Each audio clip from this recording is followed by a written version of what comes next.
समग्र विकास का साधन है शिक्षा। भारत में शिक्षा को एक रामबाण औषधि के रूप में हर मर्ज की दवा मान लिया गया और उसके विस्तार की कोशिश बिना यह जाने समझे शुरू हो गई कि इसके अनियंत्रित विस्तार के क्या परिणाम होंगे।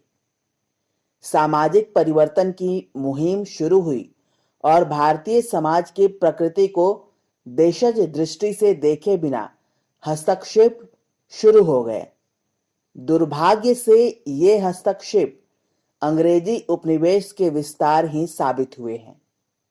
स्मरणीय है कि भारत में नालंदा और तक्षशिला जैसे विश्व स्तरीय शैक्षिक संस्थाओं, गुरुकुलों, विद्यालयों और गांव-गांव में फैले स्कूलों की श्रृंखला वाली समाज पोषित शिक्षा व्यवस्था को अंग्रेजी शासन द्वारा विधि पूर्वक तहस नहस किया गया था।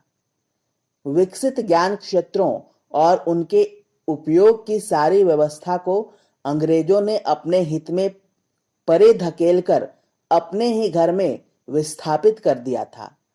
साथ ही उसमें से अपनी पसंद के रुचिकर ज्ञान को जीवन से काटकर जड़ बने इतिहास को समर्पित कर संग्रहालय की वस्तु बना दिया था।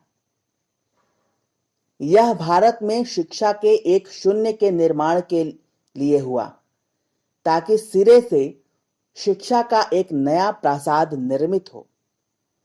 इस शून्य को अपने एजेंडे के अनुसार अध्ययन अध्यापन व्यवस्था से भरा गया, ताकि शिक्षा का ऐसा नवनिर्माण हो कि अंग्रेजी विचार पद्धति और ज्ञान भारतीय चिंतन और ज्ञान का स्थान प्राप्त कर ले। भारतीय मानस के कायाकल्प की उनकी योजना सफल भी हुई। अंग्रेजी उपनिवेश के दौरान शिक्षा का जो ढांचा लादा गया, वह उपनिवेश के उपरांत स्वतंत्र भारत में प्रश्नांकित होने की जगह ठीक ठहराया गया और उसे आंख मूंद कर आत्मसात कर लिया गया। ऐसा भी नहीं था कि असंगतियों विसंगतियों पर ध्यान नहीं दिया गया। इनकी समीक्षा के लिए विचार विमर्श हुआ और राधा कृष्णन और कोठारी आयोगों और राममूर्ति समिति आदि के प्रतिवेदनों के माध्यम से बहुत संस्तुतियां भी हुईं। ऐसे विचार अभी भी जारी हैं, पर अधिकांश ठंडे बस्ते में हैं। ज्ञान में पश्चिमी वर्चस्व बरकरार है। विभिन्न विषयों में सिद्धांत, अवधारणाएं और विचार पहले यूरोप और बाद में अमेरिका से प्रचुर मात्रा में आयातित हुए और उन्हीं के खांचे में फिट कर हमने स्वयं को देखना शुरू किया। इस प्रक्रिया में हमारे द्वारा जिस सामाजिक यथार्थ का निर्माण हुआ, वह केवल भ्रम का कारण बना और हम यथार्थ के साथ न्याय न कर सके। देश और काल की सीमाओं को भुलाकर वैज्ञानिकता के घने आवरण में हमारी आधी अधूरी समझ में पश्चिमी ज्ञान को ही सार्वभौमिक ज्ञान का दर्जा दिया गया। दर्शन, विज्ञान और साहित्य की सारी भारतीय उपलब्धियां अंधकार में लुप्त होने को अभिशप्त होती चली गईं। हालांकि सरकारी और औपचारिक ज्ञान की श्रेणी से बहिष्कृत होने पर भी लोक जीवन में टूटे बिखरे और बदले रूपों में उसके अवशेष देखे सुने जा सकते हैं। योग, संगीत, चित्रकला, आयुर्वेद और आध्यात्मिक ज्ञान के क्षेत्र में उनका बाजार कुछ चमक जरूर रहा है, पर ज्ञान की स्वीकृत परिपाटी में उनकी कोई जगह नहीं है। उनकी स्वीकृति अभी भी दोयम या तीसरे दर्जे की है। कटु और कठोर वास्तविकता यह है कि ज्ञान विज्ञान की अपनी परंपरा को अनावश्यक ठहराकर व्यर्थ बना दिया गया है। वहीं विदेशों के चलन की नकल करते हुए नए नए विषय शुरू किए जा रहे हैं। ज्ञान की अंधी और महंगी दौड़ जारी है और हमें गंतव्य का पता नहीं है। भूमंडलीकरण और वैश्वीकरण के बीच हमारी अपनी पहचान और अस्मिता का प्रश्न गौण हो चला है। देशज ज्ञान परंपराओं को संदिग्ध की श्रेणी में डालकर पश्चिमी ज्ञान को प्रासंगिकता और आधुनिकता के कवच से सजाया गया है। उसके वर्चस्व को अभेद्य और सुरक्षित बनाया गया है। परिणाम स्वरूप यहाँ का शिक्षा तरु जड़ों से कटता हुआ सूखने लगा है। उसकी जगह जो नया पौधा रोपा गया, उसने यहाँ का जो भी सहज और स्वाभाविक ज्ञान था, उसे खारिज कर दिया। अध्ययन की एक नई चाल में ढली पद्धति को आगे बढ़ाया गया, जिसमें ज्ञान, मूल्य, चरित्र और संस्कृति जैसे केंद्रीय सरोकारों को संबोधित करने की जगह सारी शिक्षण प्रक्रिया सतही विमर्श तक सिमटती चली गई है। ज्ञान के माध्यम का प्रश्न भी गंभीरता से नहीं लिया गया है। आज अंग्रेजी के वर्चस्व के कारण ज्ञान सृजन में हम पिछड़ते जा रहे हैं। मौलिकता हमसे दूर होती जा रही है।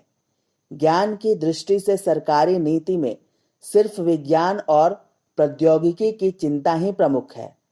उसी के लिए सुविधाएं जुटाने का प्रयास होता है।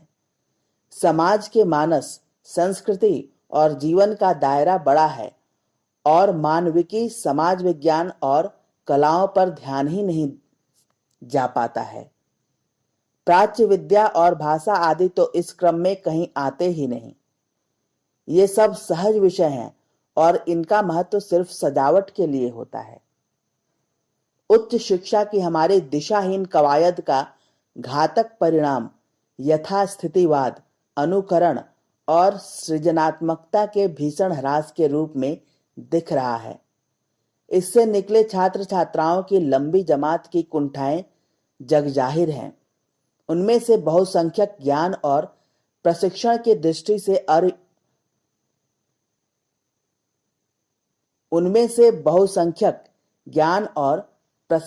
दृष्टि से अपरिपक्व हैं और पात्रता नहीं रखते हैं। जीविका के अवसर भी इतने कम हैं कि उनके लिए मारामारी मची है।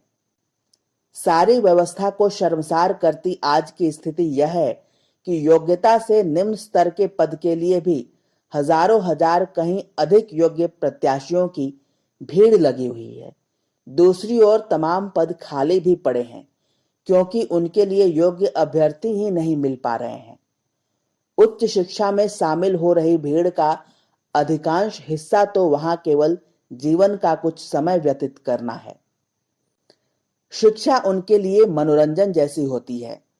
उनकी मूल रुचि शिक्षा में होती ही नहीं, पर विकल्प के अभाव में वे उच्च शिक्षा संस्थानों में जितने दिन हो सकता है बने रहते हैं। व्यवस्था की दृष्टि से आज उच्च शिक्षा संस्थानों की स्थिति दयनीय होती जा रही है। कुछ संस्थानों को छोड़ दें तो राजनीति के अखाड़े बनते जा रहे शैक्षिक संस्थान अपनी स्वायत्तता खो रहे हैं। राज्याश्रय के कारण वे सरकारी कार्यालयों में तब्दील होते जा रहे हैं। चूंकि शिक्षा का मसला शासन की वरीयता में नहीं है, इसलिए उनकी समस्याओं को लेकर उदासीनता बनी हुई है और समस्याएं विकराल होती जा रही हैं। अध्यापकों की कमी है और निहित स्वार्थ वाले विश्वविद्यालयों को कार्य ही नहीं करने देते हैं। बड़े छोटे अनेक विश्वविद्यालयों में स्थायी कुलपति ही नहीं है और काम चलाऊ व्यवस्था जारी है। विश्वविद्यालयों की गरिमा घटती जा रही है, जिसमें निरंतर प्रायोजित होते आयोजनों के चलते अध्ययन अध्यापन बाधित होता जा रहा है। छुट्टियों के भी इतने प्रकार हैं कि लोग उनका अनुचित लाभ लेकर कार्य में कोताही बरतते हैं। विधि सम्मत छुट्टियों के बाद पढ़ने के अपेक्षित कार्य दिवस ही नहीं बचते। निरंतर उपेक्षा के चलते विश्वविद्यालयों के स्वभाव और उनकी जरूरतों को समझकर जरूरी कदम उठाने में वर्षों लग रहे हैं।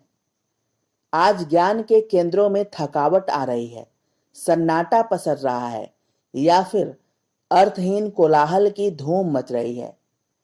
उनके मानक घट रहे हैं और उनकी गुणवत्ता के साथ समझौता हो रहा है। विश्व स्तरीय शिक्षा का स्वप्न देखने के साथ जमीनी सच्चाई का आकलन कर सुधार भी बेहद जरूरी हो गया है। वर्तमान समय में सरकार द्वारा नई शिक्षा नीति के रूप में एक सराहनीय पहल इस दिशा में की गई है। परम पूज्य गुरुदेव के द्वारा वर्षों पहले ही शिक्षा ही नहीं विद्या भी इस उद्देश्य की पूर्ति के भाव से बाल संस्कार शालाओं से लेकर देव संस्कृति विश्वविद्यालय की स्थापना के क्रम को संपन्न किया गया। आज इन प्रकल्पों की सफलता निश्चित रूप से एक आशा की किरण बनकर उभरी है। अखंड ज्योति, अगस्त 2022।